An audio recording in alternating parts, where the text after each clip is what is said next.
ആണ്ടവരുടെ നാമമേ പ്രമാണത്തെ ആണ്ടവർ നമുക്ക് ഒരു 10 ദിവസം കൂടെ നൽകിയിരിക്കുക. ഇന്ന് നമ്മൾ എപ്പിസോഡ് 177 താൻ വാസിക്കാൻ പോകുന്നത്. എപ്പിസോഡ് 177 നമുക്ക് പഠിച്ചിടാം. ഇത് ബൈബിൾ സ്റ്റഡിയാണെന്ന് ഞാൻ നേരത്തെ അപേക്ഷ ഇന്ന് ഫിലിപ്പിയർക്ക് എഴുതിയ പുസ്തകത്തിൽ നിന്നും 3 അധ്യായം 11 വാക്യം താൻ നമ്മൾ വാസിക്കാൻ പോകുന്നത്. ഫിലിപ്പിയർ 3:11 ഇங்கே ആണ്ടവർ നമ്മളോട് എന്നാ சொல்லுவான் தக்கோணம் ஆண்டவர் ചിത്തമെന്ന് നമുക്ക് വാസിച്ചിടാം. ഇന്ന് 3:3 നമ്മൾ 11 എന്നെ വാസിക്കുന്നത് അവൻ്റെ കഷ്ടാനുഭവങ്ങളുടെ കൂട്ടായ്മയും അനുഭവിച്ചറിയേണ്ടതിന്. അതായത് ഇங்கே പൗലോസ് എന്നെ നിങ്ങൾ അവൻ്റെ കഷ്ടത്തിൻ്റെ അനുഭവങ്ങളുടെ കൂട്ടായ്മ. അതായത് നിങ്ങൾ എപ്പോഴും എന്നെ വിചാരിക്കുന്നത് എനിക്ക് കിട്ടുന്നത് എനിക്ക് ദൈവത്തിൻ്റെ എല്ലാം നന്മ തന്നെ വേണം. എന്നാൽ എങ്കിൽ നിങ്ങൾക്ക് കഷ്ടങ്ങളും നിങ്ങളുടെ ജീവിതത്തിൽ വന്നിടും. നമ്മൾ 10-ാം വാസത്തിൽ നമ്മൾ ഒന്നുകൂടെ വാസിച്ചിടാം. അവൻ ഇരിക്കേണ്ടതിനെ അവൻ്റെ മരണത്തോടെ അനുഭവപ്പെട്ടു. നമ്മൾ അവനിൽ വാസം பண்ணണമെങ്കിൽ നമ്മൾ അവൻ്റെ കൂടെ ഇരിക്കണമെന്നുണ്ടെങ്കിൽ അവൻ വാസം பண்ணണമെങ്കിൽ എന്നാ பண்ணണം? അവൻ്റെ മരണത്തോട് അനുഭവപ്പെട്ടിട്ട്, അതായത് അവന് എപ്പോഴും മരിത്താറ് അതേപോലെ നമ്മൾ അനുഭവപ്പെടണം എന്ന് പറഞ്ഞാൽ അതിനോട് സമമായി തീരണം. എന്നാൽ മാത്രമേ നമുക്ക് എന്നാ പറ്റൂ. അതാണ് നമ്മൾ 10-ാം വാക്യത്തിൽ അനുഭവപ്പെട്ടിട്ട് അവനെയും അവൻ്റെ പുനരുദ്ധാനത്തിൻ്റെ ശക്തിയെയും, അതായത് അന്നേരം നമുക്ക് എന്നാ കിടക്കും? അവനെയും, അതായത് ആണ്ടവരായ യേശു ക്രിസ്തുവിനെയും അവൻ്റെ പുനരുദ്ധാനത്തിൻ്റെ ശക്തി, അതായത് എന്നെ ആണ്ടവരെ ഉയർത്തെഴുന്നേറ്റിൻ്റെ ശക്തിയും നമുക്ക് കിടക്കും. അതായത് നമുക്ക് അത് കിടക്കണമെന്നുണ്ടെങ്കിൽ നമുക്ക് എന്നാ പറയണം? അവൻ്റെ മരണത്തോടെ നമ്മൾ സമമായി തീരണം. അതായത് അവൻ്റെ മരണത്തോടെ നമ്മൾ സമമായി തീർന്നില്ലെങ്കിൽ, അല്ലെങ്കിൽ അവൻ മരണത്തോടെ നമ്മളെല്ലാവരും മരിച്ചിടും. അതല്ല ഇങ്ങനെ சொல்லுது ആണ്ടവരായ യേശു ക്രിസ്തു എപ്പോഴും മരിത്താറ്, അതായത് കഷ്ടം അനുഭവിച്ച് മരിത്താറ്. അന്നേരം ആ ആണ്ടവരായ യേശു ക്രിസ്തു കഷ്ടം അനുഭവിച്ച് മരിത്ത അതിന് സമമായിട്ട് നമ്മൾ തീരണം. അതായത് നമ്മളും കഷ്ടങ്ങളിലും പ്രയാസം കൂടെ കടന്നു പോകേണ്ട ആവശ്യമിരിക്കെ, അതായത് ആ കഷ്ടങ്ങളിൽ കൂടെ നമ്മൾ പോവാതിരിക്കുക എന്നുണ്ടെങ്കിൽ, അതായത് നമ്മൾ ആണ്ടവരെ നമ്മൾ വിശ്വസിച്ചാൽ, അല്ലെങ്കിൽ ആണ്ടവരെ നമ്പിയാൽ നമുക്ക് കഷ്ടങ്ങൾ താൻ, നമ്മുടെ ജീവിതത്തിൽ കഷ്ടങ്ങൾ താൻ. കാരണം നമ്മൾ നമ്മൾ പരദേശികൾ താൻ, നമ്മൾ വാസിച്ചു നമ്മൾ പരദേശികൾ, അതായത് നമ്മൾ ഒരു യാത്രക്കാർ താൻ. അതായത് ഈ രാജ്യത്ത് കൂടെ നടന്ന് നമ്മൾ പോയിടുന്ന ഒരു രാത്രി. അത് നമ്മുടെ രാജ്യം അല്ലെങ്കിൽ എന്നെ പറ്റും, നമുക്ക് എന്നാ പറ്റും? നമുക്ക് ആ രാജ്യത്തിൻ്റെ ഫലങ്ങൾ നമുക്ക് കിടക്കാതെ, അല്ലെങ്കിൽ ഈ ലോകത്തിൽ താൻ സുഖങ്ങൾ ദുഃഖങ്ങളെല്ലാം ഇരിക്കുക. എന്നാൽ ആണ്ടവർ നമുക്ക് വേണ്ടി ഈ ലോകത്തിൽ വന്ന് നമുക്ക് വേണ്ടി മരിത്തും, നമുക്ക് വേണ്ടി നമ്മുടെ പാവങ്ങളെ ഏറ്റെടുത്ത് അവൻ മരിത്തു, അവൻ ക്രൂസിൽ തൂങ്ങപ്പെട്ടു. നമ്മൾ നേരത്തെ വായിച്ചു, അവൻ തൂങ്ങപ്പെട്ടു. നമ്മൾ എന്തിനു തൂങ്ങപ്പെട്ടു? അതായത് നമുക്ക് ജീവൻ கிடைക്കുവാൻ വേണ്ടി, അല്ലെങ്കിൽ പിതാവായ ആണ്ടവരുടെ പക്കത്തിൽ നമ്മളെ വിശുദ്ധരും നിഷ്കളങ്കരും കുറ്റമില്ലാത്തവരുമാക്കി നിർത്തുവാൻ വേണ്ടി. അന്നേരം ആണ്ടവരുടെ പർപ്പസ് നമ്മൾ വിശുദ്ധരും നിഷ്കളങ്കരും കുറ്റമില്ലാത്തവരും ആയിത്തീരണമെങ്കിൽ എന്നാ പറയണം? നമ്മൾ ആണ്ടവരുടെ ചിത്തത്തിനനുസരിച്ച് നമ്മുടെ ഈ ലോകത്തിൽ നമ്മൾ വാസം பண்ணுമ്പോൾ എന്നാ പറ്റും? നമുക്ക് യാതൊന്നുമേ നമുക്ക് ഫേവറെ கிடைக்காது. കാരണം ഇங்கே ഉള്ള ഫേവർ ഇங்கே സാത്താൻ്റെ രാജ്യം, സാത്താൻ്റെ ആൾക്കാർക്ക് താൻ ഫേവർ கிடைക്കും. അതായത് സാത്താൻ്റെ ആൾക്കാർക്ക് താൻ അവന് ഉപകാരങ്ങൾ ചെയ്യും. നമ്മൾ സാത്താൻ്റെ ആൾക്കാരല്ല. നമ്മൾ പിശാച് എന്നാ പണ്ണും? അവൻ നമ്മളെ ഉപദ്രവിക്കും. അന്നേരം നമുക്ക് കഷ്ടവും പ്രയാസവും കൂടെ കടന്നു പോകണം. അതാണ് നമ്മൾ വാസിക്കുന്നത്. നമ്മൾ ആണ്ടവരായ യേശുക്രിസ്തു എന്നാ പറ്റിയാച്ച് അവൻ നമ്മളെ നേസിച്ചതുകൊണ്ട് നമുക്ക് എന്നെ പറ്റി, അവൻ നേസിച്ചുകൊണ്ട് അവൻ നമ്മുടെ പാവങ്ങളെ വഹിച്ചു. അവൻ നമ്മുടെ പാവങ്ങളെ വഹിച്ചു. അവൻ ക്രൂശിൽ തൂങ്ങപ്പെട്ടു. അവൻ മരിച്ചു. എങ്കിൽ അപ്പോസ്തലനായ പൗലോസ്, ഞാൻ അവനോട് അനുരൂപപ്പെടുവാൻ അല്ലെങ്കിൽ അവന് തുല്യമായി തീരുവാൻ തക്കോണം ഞാൻ എന്നാ പറയണം? അവൻ പോയ വഴിയിൽ കൂടെ എനിക്ക് പോകണം. അതായത് നീ ആണ്ടവർ സുഖകരമായ വഴിയിൽ കൂടെ താൻ പോയത് അല്ല, ആണ്ടവർ കഷ്ടപ്പാടും പ്രയാസങ്ങളും കൂടെ കടന്നു പോയ, അതായത് നമ്മൾ വാസിക്കുന്ന നമ്മൾ അവനെ എங்கே പോയച്ച നമ്മൾ 5000 പേർക്ക് അല്ലെങ്കിൽ 20,000 പേർക്ക് അപ്പവും റൊട്ടിയും അപ്പവും മീനും കൊടുത്തു കഴിഞ്ഞപ്പോൾ അത് കഴിഞ്ഞിട്ട് എங்கே പോയച്ചേ? മലമുകളിൽ കടന്നുപോയി. അവൻ വീട്ടിൽ പോയി സുഖകരമായ ബെഡിൽ പോയി കിടക്കുകയല്ലായിരുന്നു. അവൻ മലമുകളിൽ പോയി അവൻ ആണ്ടവരോട് എന്നാ പണിയാച്ചേ? ജപം പണിക്കൊണ്ടേ ഇരുന്നാച്ച്. അതായത് അവൻ്റെ എല്ലാ നോട്ടം എന്നായിരിക്കും? ആണ്ടവരുമായി പേശിക്കൊണ്ടിരിക്കുക. നമ്മുടെ നോട്ടം എന്നായിരിക്കണം? ആണ്ടവരോട് പേശി. അതിന് നമുക്ക് എന്നാ പറയണം? നമ്മൾ കഷ്ടങ്ങളിൽ കൂടെ കടന്നു പോകണം.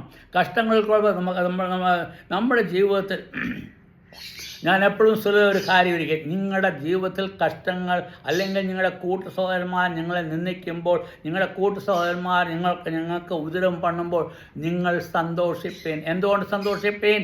കാരണം നിങ്ങൾ ആണ്ടവർക്ക് ചിത്തമായ വഴിയിൽ നടക്കുകയാണ്. അല്ലെങ്കിൽ അവർ നിങ്ങളോട് ഒന്നുമേ പേശാതെ, നിങ്ങൾ ദുഷ്ടന്മാരോട് അവരെന്തെങ്കിലും சொல்லுவோம், അവർക്ക് യാതൊരു പ്രോബ്ലം ഇല്ല. അവർ എന്നെ പണിയാലും അവർ വായ മൂടി അവരെ മിണ്ടാതെ ഇരിക്കും. എന്നാൽ നീ ആണ്ടവരെ വിശ്വസിക്കുമ്പോൾ, ആണ്ടവരുടെ ചിത്തമനുസരിച്ച് നടക്കുമ്പോൾ, നമ്മുടെ കൂട്ടുവിശ്വാസികൾ തന്നെ നമുക്ക് എതിരായിട്ട് വന്നിടും. അങ്ങനെ കൂട്ടുവിശ്വാസികൾ നമുക്ക് എതിരായിട്ട് വരുമ്പോൾ നീ അതിനെപ്പറ്റി കവലപ്പെടേണ്ട കാര്യമില്ല. കാരണം നീ ആണ്ടവർ നമ്മുടെ കൂടെ ഇരിക്കും.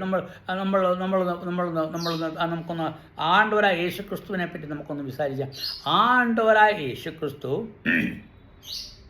ഈ ലോകത്തിൽ ഇരുന്നപ്പോൾ 3.5 വർഷം നമുക്ക് എന്നാ പാക്കുന്നത്? 3.5 വർഷം എന്നാ പണിയാച്ച? അവൻ ആൾക്കാർക്ക് സൗഖ്യം കൊടുത്താച്ച്, അവൻ ആൾക്കാർക്ക് ആഹാരം കൊടുത്താച്ച്, അവർക്ക് മരണത്തിൽ നിന്നും അവൻ രക്ഷിച്ചാച്ച്, മരണത്തിൽ നിന്നും ഉയർത്തെഴുന്നേൽപ്പിച്ചാച്ച്, അവൻ അത്ഭുതങ്ങൾ പ്രവർത്തിച്ച്, കണ്ണില്ലാത്തവർക്ക് കണ്ണ് കൊടുത്താച്ച്, മിണ്ടാൻ പറ്റാത്തവർക്ക് ശബ്ദം കൊടുത്താച്ച്, ചെവി കേൾക്കാൻ പറ്റാത്ത ചെവി കൊടുത്താച്ച്, പിശാചാൽ ബാധിതരായവരെ പിശാചിൽ നിന്നും വിടുവിച്ചാച്ച്, എല്ലാം പണിയാച്ച്, എല്ലാം പണി. അവൻ എന്തെങ്കിലും തപ്പായിട്ട് വല്ലതും പണിയാച്ചാ? ഒന്നും തപ്പായിട്ട് ഒന്നുമേ പണിയില്ല. ഒന്നും തപ്പും പണ്ണായിരുന്നിട്ടും എന്നാ പറ്റി? ഇവൻ പിലാത്തോസ് എന്നാ சொல்லுது? ഇവനിൽ ഒരു തപ്പുമേ ഇല്ല, ഞാൻ ഇവനിൽ തപ്പ് പാക്കാതെ ഇവനിൽ ഒരു തപ്പുമേ ഇല്ല എന്ന് എത്ര പ്രാവശ്യം ചൊല്ലിയാച്ച? 3 വട്ടം ചൊല്ലിയാച്ച. എന്നാ അവനിൽ ഇവന് തപ്പേ ഇല്ല, ഇവനിൽ ഒരു പാപമേ കിടക്കാൻ ഞാൻ പാപമിൽ പാക്കതേ ഇല്ല എന്ന പീലാത്തോസ് ചൊല്ലിയാച്ച്. എന്നിട്ട് പിന്നെ എന്തിനെ അവനെ ക്രൂസിൽ തറച്ചാച്ച്? അതായത് നീ ദൈവത്തിന് ചിത്തമായിട്ട് നീ പോകുമ്പോൾ നിനക്ക് പ്രയാസം വരും.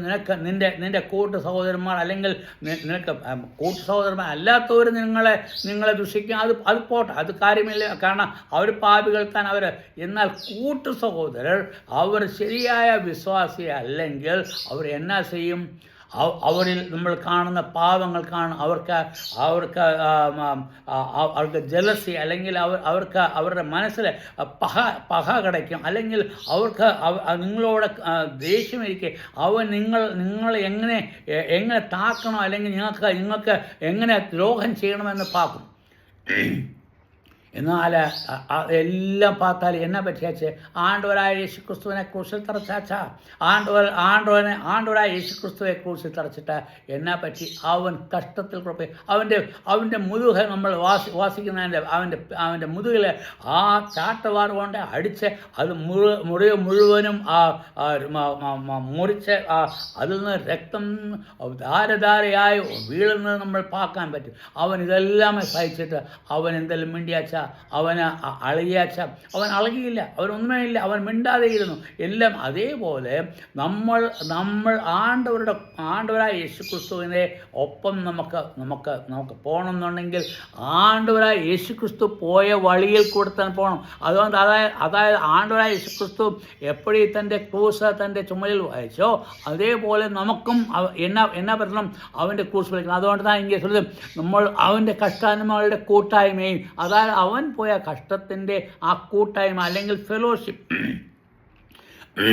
കൂട്ടായ്മ എന്ന ഫെലോഷിപ്പ് എന്ന് എന്നാ ചൊല്ലിയെന്ന് കഴിഞ്ഞാൽ അവരോടുള്ള നേസം, ആ സ്നേഹം, അതായത് ദുഃഖത്തിലും നമ്മൾ നേസം എടുക്കണം എന്നാണ് ചൊല്ലുന്നത്. അവൻ്റെ കഷ്ടങ്ങൾ കൂട്ടായ്മയും അനുഭവിച്ചറിയേണ്ടതിന് നമ്മൾ അപ്പടി നമ്മൾ പോകുമ്പോൾ ഇങ്ങനെ എല്ലാവിധനെയും മരിച്ചവരുടെ ഇടയിൽ നിന്നുള്ള പുനരുത്ഥാനം പ്രാപിക്കണം. അപ്പടി പോയിട്ട് നമ്മൾ മരിച്ചവരുടെ ഇടയിൽ പുനരുത്ഥാനം പ്രാപിക്കണം, അതായത് നമ്മൾ ഉയർത്തെഴുന്നേൽക്കണം. അതായത് ആ പാപത്തെ അല്ലെങ്കിൽ നമ്മുടെ ശരീരത്തിനെ അർപ്പിച്ചുകൊണ്ട് നമുക്ക് പുതിയ ഒരു ജീവിതത്തിലേക്ക് നമ്മൾ കടന്നു വരേണ്ടിയ ആവശ്യം കിടക്കരുത്. അല്ലാതെ നിങ്ങൾ എനിക്ക് എല്ലാമേ സന്തോഷം, എനിക്ക് എല്ലാം നല്ല ജോലി ഇരിക്കെ, എൻ്റെ മക്കൾക്ക് കല്യാണമായാച്ച്, എനിക്ക് നല്ല ബിസിനസ് ഇരിക്കെ, എനിക്ക് യാതൊരു കുറവുമില്ല, എല്ലാമേ ആണ്ടവർ നീ ആണ്ടവരുടെ ചിത്തമനുസരിച്ച് നിൽക്കുമ്പോൾ നിനക്ക് ரொம்ப പ്രോബ്ലം വന്നിടും. അതെന്നാൽ ഇங்கே അപ്പോസ്തലൻ ഞാൻ ക്രിസ്തുവിനോ മരണത്തോട് അനുരൂപനായിട്ടിരിക്കുന്നു. അത് മാത്രമല്ല കൂട്ടായ്മ അനുഭവിച്ചറിയാം. അവൻ്റെ ആ ദുഃഖത്തിൻ്റെ കൂട്ടായ്മ ഞാൻ മനസ്സിലാക്കണം. അത് എനിക്കും അതിൽ കൂടെ പോകണം എന്ന് അനുഭവിച്ചറിയേണ്ടതിനും ഇങ്ങനെ പലവിധനെ മരിച്ചവരുടെ ഇടയിൽ നിന്നുള്ള പുനരുത്ഥാനം പ്രാപിക്കണം. അപ്പടി ചെയ്യുമ്പോൾ ഞാൻ മരിച്ചവരുടെ ഇടയിൽ നിന്നും എനിക്ക് പുനരുദ്ധാനം கிடைക്കും, അല്ലെങ്കിൽ ഞാൻ ഉയർത്തെഴുന്നേക്കും. വിധേനെ മരിച്ചവരുടെ ഇടയിൽ നിന്നുള്ള പുനരുദ്ധാനം പ്രാപിക്കണം എന്ന് വെച്ച് ഞാൻ അവൻ്റെ നിമിത്തം എല്ലാം ഉപേക്ഷിച്ച് ചവറ എന്നെണ്ണുന്നു. അത് കാരണം അവൻ ഞാൻ എല്ലാ കാര്യമേ ഉപേക്ഷിച്ച് അവൻ്റെ കാര്യങ്ങളും അവൻ ഇസ്രായേലിയൻ, അവൻ 8-ാം നാൾ പരിച്ഛേദനയേറ്റവൻ, അവൻ ആണ്ടവർക്ക് ചിത്തമനുസരിച്ച് നടന്നവൻ, അവൻ ബെന്യാമീൻ ഗോത്രത്തിൽ പിറന്നവൻ. അവൻ അത് മാത്രമല്ല, അവൻ വചനം വാസിക്കുമ്പോൾ അവൻ പരീശൻ. അപ്പടിയുള്ള അവൻ അത് എല്ലാമേ ചവർ, അല്ലെങ്കിൽ അതെല്ലാമേ അതായത് എല്ലാമേ ട്രാഷ് എന്ന് വിചാരിച്ച്, അല്ലെങ്കിൽ എല്ലാമേ അഴുക്ക് എന്ന് വിചാരിച്ച് അതെല്ലാമേ ഞാൻ കൊട്ടയിൽ കളഞ്ഞാച്ച്, അതെല്ലാമേ ഞാൻ മൂടി വെച്ചാച്ച്. അത് എനിക്ക് തേവപ്പെടാതെ. കാരണം ഞാനിപ്പോൾ ഞാൻ ആണ്ടവരായ യേശുക്രിസ്തുവിൻ്റെ ഒപ്പം ആണ്ടവർ അനുഭവിച്ച കഷ്ടത്തിൽ കൂടെ, ആണ്ടവർ അനുഭവിച്ച പ്രയാസത്തിൽ കൂടെ ഞാൻ കടന്നു പോയിട്ട് ആണ്ടവർക്ക് അനുഭവമായി തീരുമ്പോൾ എനിക്ക് പുനരുദ്ധാനം கிடைக்கும். ഞാൻ ഉയർത്തെഴുന്നേൽക്കുമ്പോൾ പിന്നെ ഞാൻ എங்கே വാസം പണ്ണും? ആണ്ടവരായ യേശു ക്രിസ്തുവിനോടൊപ്പം തന്നെ വാസം പണ്ണും.